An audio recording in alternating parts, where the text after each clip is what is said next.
Shalom sahabat OBS yang luar biasa, kita berjumpa kembali di online Bible Study. Dan mohon maaf tadi kita nggak bisa live teman-teman karena saya harus ada pertemuan dan sepanjang hari ada kelas John C. Maxwell dengan teman-teman dari Kalimantan Timur.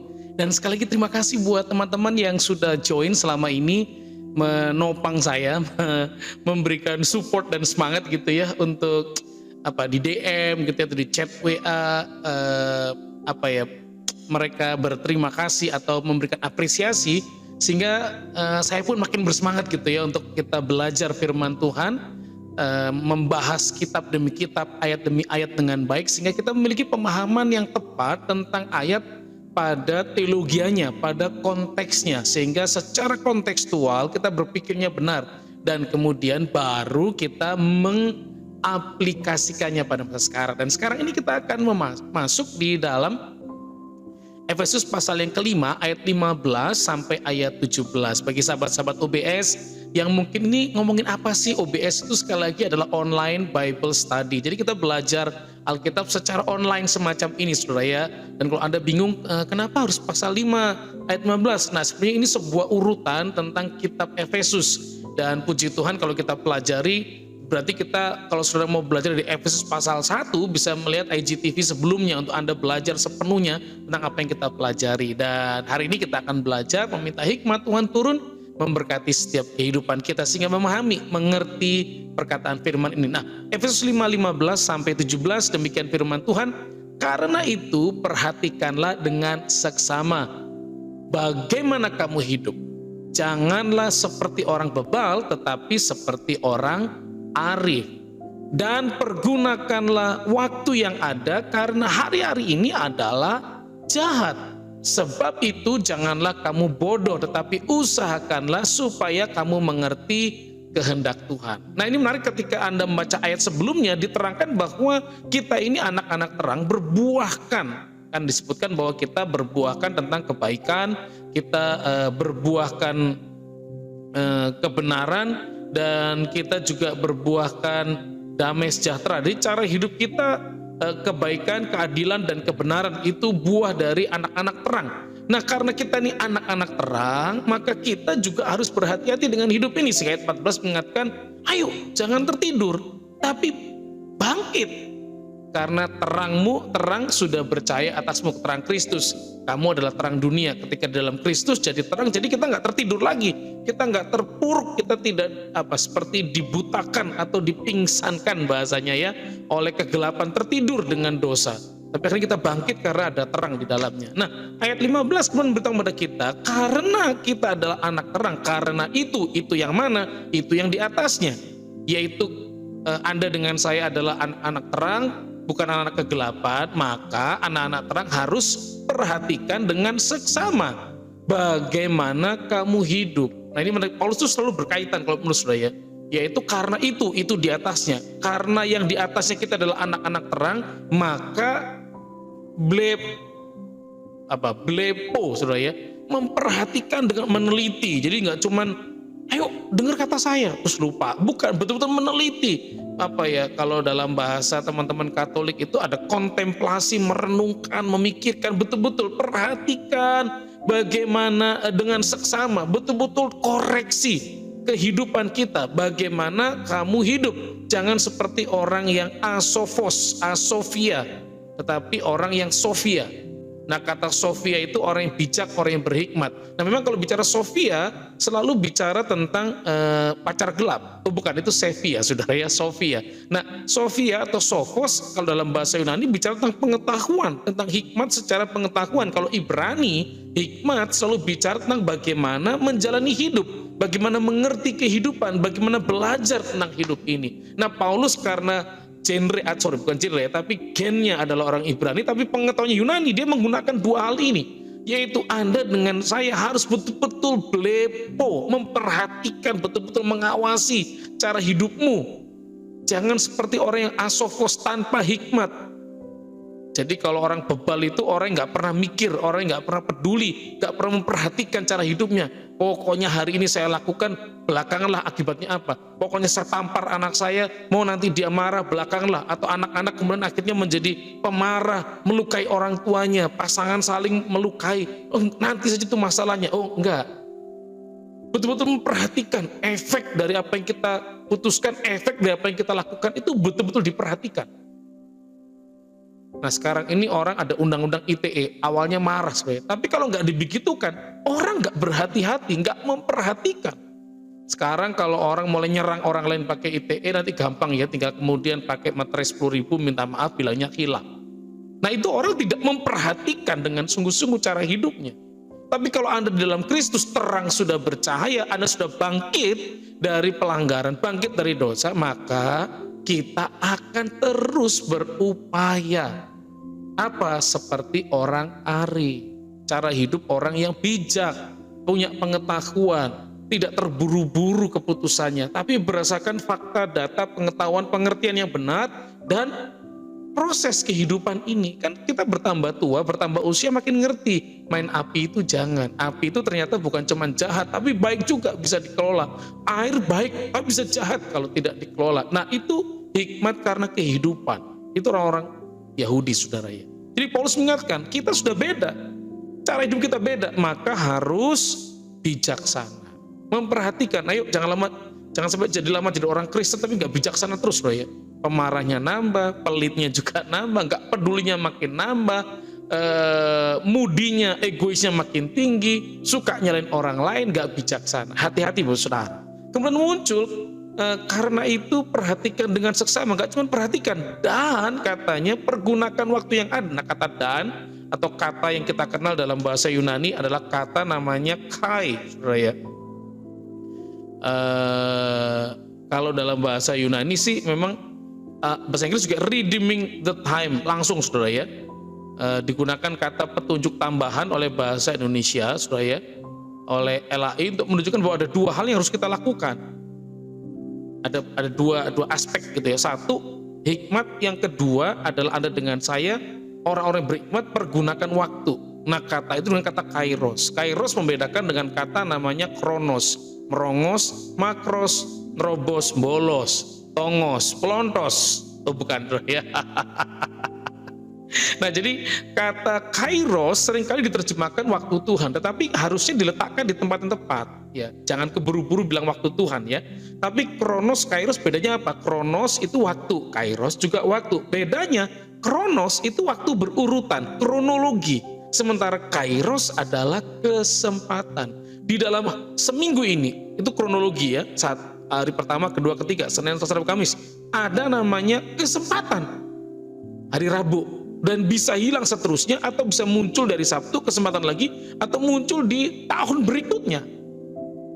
Nah makanya kemudian Paulus mengatakan, kalau engkau hidup bijaksana, kalau engkau memahami hidup dengan baik, kamu punya data fakta yang baik bahwa engkau sudah dimerdekakan oleh darah Yesus, bahwa engkau sudah terima keselamatan, maka pergunakan waktu, pergunakan kesempatan yang ada.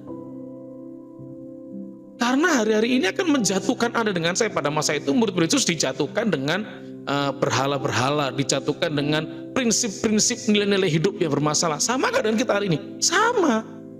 Banyak juga orang Kristen akhirnya prinsip kebenarannya lemah, prinsip kebenarannya kaku, prinsip kebenarannya akhirnya tidak sesuai dengan firman Tuhan. Yang satu memenangkan ayat satu, melupakan ayat yang lain. Nah ini hari-hari jahat, di mana banyak pengajaran bisa mengajar yang Anda suka, makin disukai, makin cari yang seperti yang disukai, bukan seperti apa yang Alkitab sukai. Ini hari-hari yang jahat, saudara. Kematian makin mendekat, ini hari-hari yang jahat. Hanya karena tidak cuci tangan, hanya karena virus. Ini hari yang jahat. Karena itu perhatikan dengan sungguh-sungguh kesempatan yang Tuhan beri. Kesempatan apa? Banyak kesempatan untuk hidup, kesempatan untuk mengampuni, kesempatan untuk mengasihi, kesempatan untuk dipulihkan, kesempatan untuk diperdamaikan kembali, kesempatan datang dalam hadirat Tuhan, kesempatan melakukan kehendak Allah, kesempatan untuk memberi. Lo perhatikan. Karena kenapa? Bisa jadi kesempatannya hilang. Atau bisa jadi orang yang kita mau kasih, yang mau kita beri pertolongan, kita menunjukkan belas kasihan, tidak bisa. Karena kenapa? Orangnya sudah diberkati. Bukan karena Anda. Hari-hari ini adalah jahat, evil. Jadi hari ini sifatnya bisa menjatuhkan orang.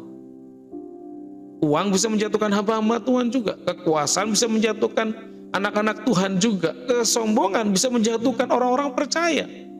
Hari-hari ini gampang saudara. Hanya karena followernya banyak sudah bangga. Hanya karena di YouTube-nya mulai rame, jadi monetize, mulai bangga, dan kemudian menjadi orang yang merasa lebih hebat dari orang lain. Mulai gampang ngomongin orang, seenaknya sendiri. Bikin akun, nembak sana sini. Ini hari yang jahat saudara. Hati-hati.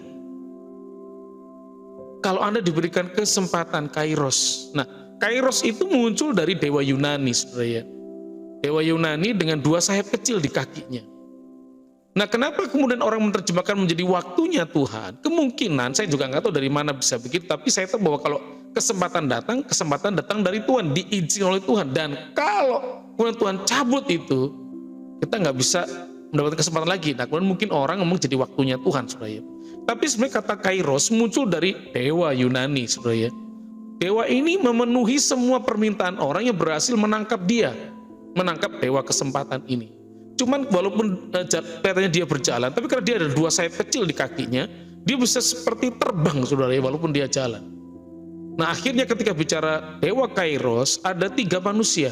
Satu manusia bodoh, manusia biasa, atau manusia pintar. Atau ada yang bilang ada manusia sukses. Manusia bodoh selalu membuang kesempatan, membuang hari, masih ada besok lah, ntar lah, berbuat jahat lagi lah, males lagi lah, gitu ya, menggerutu lagi lah.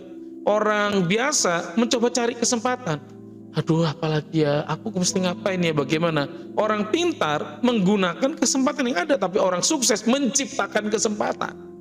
Kalau Anda hari ini, sekali lagi baik-baik, apa yang kau dapat hari ini karena keputusanmu di masa lalu, tapi apa yang kau putuskan hari ini akan menentukan hari esok. Nah, sukses dalam kesempatan berarti Anda yang menciptakan kesempatan. Kalau Anda rajin, kalau Anda pemerhati, kalau Anda melakukan lebih dari orang lain seperti kata Alkitab, seperti itu Tuhan bukan untuk manusia. Kualitas hidupmu terbaik, karaktermu hebat. Maka saya percaya, kesempatan yang akan datang kepada saudara, mencari saudara. Siapa ya pemimpin perusahaan yang bagus ya, yang bisa menggantikan di perusahaan saya ya? Atau siapa manajer yang peduli sama orang tapi juga mengerjakan lebih ketika diminta. Loh, itu dicari. Tadi pagi saya habis kontak sama temen yang sudah lama nggak ketemu ya, dan kemudian dia pegang 3 perusahaan. Lu kok bisa? Ya saya belajar ini kok, belajar jujur, tanggung jawab, melakukan lebih. Apa yang orang nggak mau, saya mau lakukanlah. Akhirnya disuruh pegang 3 perusahaan. Kesempatan yang mendatangi Anda. Itu kalau orang sukses. Jadi hari ini Bapak Ibu Saudara yang kasih Tuhan Yesus, karena kita anak-anak terang, kita sudah berbeda, maka sekali lagi perhatikan dengan seksama. Blepo ya, betul-betul meneliti hidup ini, renungkan perjalanan hidupmu bersama dengan Tuhan. Jangan jadi orang pergunakan waktu yang ada, bisa hilang. Harta terbesar itu waktu. Begitu Anda mati, mau kaya, hebat, muda, sukses, cantik, gagah, berprestasi, habis waktu. Yang berikutnya ayat 17, karena hidup harus diperhatikan dengan seksama, dengan bijaksana, dan waktu itu bisa hilang, harus digunakan. Sebab itu semua, kata Paulus, jangan bodoh, tetapi usahakanlah supaya kamu mengerti kehendak Tuhan. Itu katanya, supaya jangan kamu bodoh. Karena kenapa? Ada waktu yang akan diberikan, ada kesempatan yang akan diberikan, jangan disia-siakan, kata saudara ya.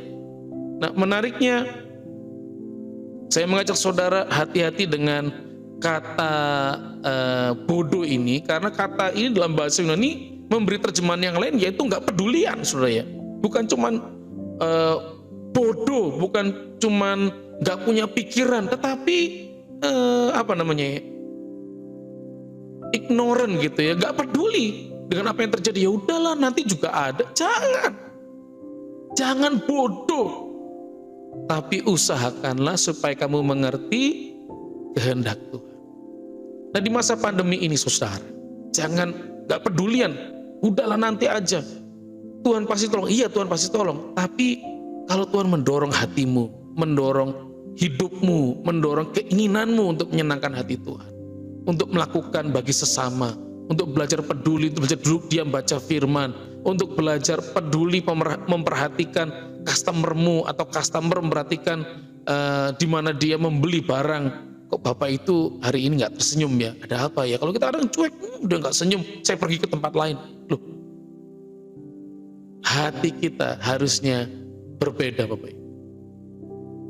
Paulus dengan jelas mengatakan, karena itu ada kesempatan bisa hilang dan hidup yang tidak bijaksana atau yang ngawur hidupnya itu, maka jangan kamu jadi ignorant, jangan jadi nggak peduli, jangan jadi sebodoh ting, masa bodoh, jangan. Tapi karena jahatnya hari-hari ini, karena kesempatannya bisa hilang, karena Anda dengan saya dipaksa untuk mengerti hidup dengan baik, maka usahakanlah supaya kamu mengerti kehendak Tuhan. Dengan cara apa? Jelas, tinggallah di dalam Tuhan. Tinggallah dalam kasih karunia Tuhan, persekutuan dengan Tuhan. Anda di dalam Tuhan, benar, tapi pertanyaannya apakah Tuhan di dalam Anda? Karena kalau Tuhan dalam Anda, Dia mengelola hidup, Dia menjamah hidup kita, Dia yang memuluskan jalan-jalan kita, Dia membuka jalan. Walaupun katanya sulit di pandemi ini, rasanya nggak mungkin. Walaupun rasanya nggak mungkin, saudara ya, tapi hari ini saya mengajak setiap saudara percaya bahwa kita semuanya karena anak-anak terang, Anda bisa menyenangkan hati Tuhan. Kalau kita bukan orang yang ignorant atau orang yang nggak pedulian, tapi kita mau peduli, mau mengerti apa mau Tuhan dalam kehidupan Anda dengan saya. Bapak Ibu, saya percaya panggilan hidup kita adalah memuliakan Tuhan. Panggilan hidup kita adalah menyenangkan hati Tuhan. Panggilan hidup kita adalah mengatakan kami ini cuma hamba-Mu. Terjadilah sesuai dengan kehendak-Mu. Dan saya percaya di hari depan itu, kalau kita belum sampai di hari depan yaitu kerajaan surga, maka di hari-hari ke depan kehidupan kita akan menikmati kehidupan yang jauh lebih baik lagi. Mungkin kau tidak lebih kaya, mungkin kau tidak lebih berprestasi, posisimu seperti yang susah untuk naik karena dia orang, tetapi ini yang saya tahu, hidupmu memuliakan Tuhan, hidupmu telema sesuai dengan kehendak Tuhan, hidupmu menyenangkan Tuhan. Karena kenapa? Engkau memiliki keinginan yang sama, inline, tune ya, atau satu frekuensi dengan Tuhan. Hari ini Bapak Ibu Saudara, Paulus dengan baik sekali merangkap jemaat di Efesus. Jangan bodoh, jangan berusaha kemudian udahlah itu nanti saja, nggak perlulah, nggak harus sekarang, masih muda saya, ya berdosa dikit bolehlah, cuek dikit bolehlah, nggak usah peduli, itu pelayanan sudah mulai mundur, aduh udahlah nggak apa-apa. Jangan lakukan, jangan bodoh, tetapi usahakanlah katanya. Ayo usahakanlah untuk mengerti. Usahakanlah untuk hidup di dalam keinginan Tuhan atau kehendak Tuhan. Saya percaya jemaat yang Bapak Saudara yang menikmati online OBS, Anda akan diberkati. Berusaha menyenangkan hati Tuhan di masa pandemi ini, khususnya di pekerjaan, di rumah tangga, hubungan, pelayanan, di mimpi kita, dengan orang-orang terdekat kita, dengan orang-orang yang akan memusuhi kita. Kita akan menjadi orang yang tidak bodoh, tapi mengerti mana kehendak Tuhan yang terbaik, mana yang menyenangkan hati Tuhan. Kiranya Tuhan menopang setiap kita, menguatkan kita. Mari saya ajak saudara berdoa, Tuhan urapi berkati setiap kami, supaya kami menjadi pribadi-pribadi anak-anak terang yang terbaik. Cara hidup kami dipulihkan, orang-orang yang penuh dengan hikmat kebijaksanaan, orang-orang yang memberikan kesempatan dengan baik. Dan ketika Allah melihat itu, kami dipercayakan lebih di waktu-waktu, di kesempatan-kesempatan yang lain. Terima kasih Tuhan buat kasih setiamu. Mari Tuhan lawat setiap kami, Tuhan berkati setiap kami, sehingga kami menjadi pribadi yang berkemenangan. Yang sakit Tuhan jamah, yang lemah Tuhan kuatkan, yang hampir menyerah Tuhan angkat kembali, yang pintunya tertutup kami melihat pintu-pintu yang baru, yang merasa berkatnya mulai berkurang dan mulai susah, ada berkat yang diturunkan lewat orang-orang di sekitar, lewat firman Tuhan, lewat rancangan Tuhan yang terbaik. Terima kasih buat Indonesia menjadi negara yang sehat, dipulihkan oleh Tuhan karena rakyatnya sehat mentalnya, sehat pikirannya, sehingga kami bersama-sama menjadi pribadi yang semakin menikmati rancangan Tuhan di negeri yang Tuhan cintai. Terima kasih Tuhan buat teman OBS yang sudah menopang pelayan hamba-Mu. Tuhan kembalikan berlipat-lipat kali ganda berkat Tuhan. Terima kasih Tuhan Yesus, kami menyerahkan semua hidup kami yang sedang menangis, yang sedang terluka, yang hampir menyerah. Bangkitkan kami kembali. Berikan sukacita, iman, percaya, dan melihat Tuhan dimuliakan atas hidup kami. Haleluya. Amin. Tuhan Yesus memberkati saudara. Tetap sehat, tetap kuat, tetap bersemangat menikmati rancangan Tuhan. Tuhan Yesus memberkati. Shalom.